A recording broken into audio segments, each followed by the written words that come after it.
অত্যন্ত খুশির একটা খবর নিয়ে এলাম সৌদি প্রবাসীদের জন্য, যেটা শুনলে সত্যি মাথা ঘুরে যাবে।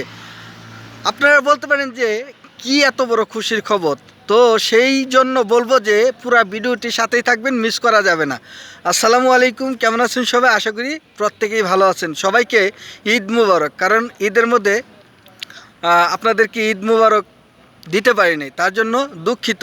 তো ভিডিওটির মধ্যে থাকছে আপনাদের জন্য মানে অত্যন্ত একটা খুশির খবর। সেটা হলো, আপনারা সবাই জানেন যে ইতিমধ্যে কিছুদিন পূর্বেও কিন্তু ভিজিট মাল্টিপল ভিসা বন্ধ ছিল এবং উমরা ভিসা এখনও বন্ধ আছে।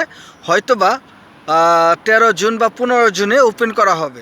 তো মাল্টিপল ভিসা কিন্তু 9 তারিখ দিবাগত রাত 12টার পর থেকে কিন্তু চালু হয়ে গেছে। অর্থাৎ আপনারা আজকে 10 তারিখেই কথা ছিল, তো 10 তারিখে কিন্তু অলরেডি অ্যাপ্লাই শুরু হয়ে গেছে। তো যারা ফ্যামিলি আনবেন তাদের জন্য এটা অত্যন্ত খুশির খবর, কারণ অপেক্ষায় ছিলেন আপনি।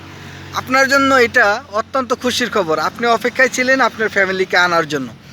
তো এখন কিন্তু আপনারা অতি সহজেই আপনার ফ্যামিলিকে আনতে পারবেন। আগে যেভাবে আনছেন এখনও সেম ক্যাটাগরি।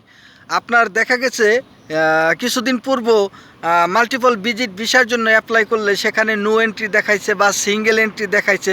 এখন কিন্তু ভাই তা দেখাচ্ছে না। এখন কিন্তু আপনাকে বরাবর 1 বছরের ভিসা দিচ্ছে এবং কি 365 দিন। এটা আপনি কল্পনা করতে পারেন? আসলে এটা আপনার জন্য অনেক খুশির খবর, কারণ অনেকেই চেয়ে আছেন, অনেকেই অপেক্ষা করতেছেন যে ভিজিট ভিসা ওপেন হলেই আমার ফ্যামিলিকে আনবো, তাই না? এরকম অনেক প্রবাসী আছেন, তাদের জন্য এটা অত্যন্ত খুশির খবর। আর যারা উমরায় আসবেন তাদের জন্য বলি যে আপনাদের ভিসাও চালু হয়ে যাবে 13 তারিখ বা 15 তারিখ থেকে। ইনশাল্লাহ ফুল চালু হবে বা ফ্লাইট স্টার্ট হয়ে যাবে। কারণ অনেকেই মানে অপেক্ষা করতেছেন যে তারা উমরা করার জন্য আসবেন। তো তারা মানে ধৈর্য হারা হবেন না। ইনশাল্লাহ আপনাদের ভিসাও ওপেন করা হয়ে যাবে। তো আপনারাও আগে যেভাবে মানুষ উমরা করতো, আপনারাও সেমভাবে আবার পুনরায় উমরা করতে পারবেন। তো আরেকটা তথ্য আপনাদেরকে দিয়ে রাখি, সেটা হলো যে আপনারা চাইলে কিন্তু এই ভিজিট মাল্টিপল ভিসাটা আপনার মোবাইল থেকেও কিন্তু অ্যাপ্লাই করতে পারবেন। তো সেই ক্ষেত্রে আপনার কিউয়া বা আফসির বা আবা এগুলা কিন্তু মানে আপডেট রাখতে হবে এবং কি আপনার ফোন নাম্বারটি সচল থাকতে হবে। তাহলেই আপনি আপনার মোবাইল থেকে মাল্টিপল ভিজিট ভিসা কিন্তু অ্যাপ্লাই করতে পারবেন। তো যাই হোক, যদি আপনারা না পারেন, রিস্ক নেওয়ার দরকার নেই। আপনারা ট্রাভেল অফিসে বা বাঙালি ট্রাভেল অফিস আছে অনেক, তো তাদের দিয়ে আপনারা ভিজিট ভিসাগুলা অ্যাপ্লাই করাবেন এবং কি তোলার চেষ্টা করবেন। তো আশা করি আপনারা বুঝতে পারছেন।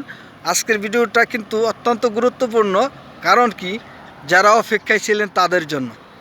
তো যদি ভালো লাগে তাহলে অবশ্যই লাইক কমেন্ট শেয়ার করে পাশে থাকবেন এবং কি আমাদের চ্যানেল নতুন, সাবস্ক্রাইব করে বেল আইকনটি দিয়ে দেবেন। আজ এ পর্যন্তই, ভালো থাকবেন, সুস্থ থাকবেন। আসসালামু আলাইকুম, আবারও ঈদ মুবারক।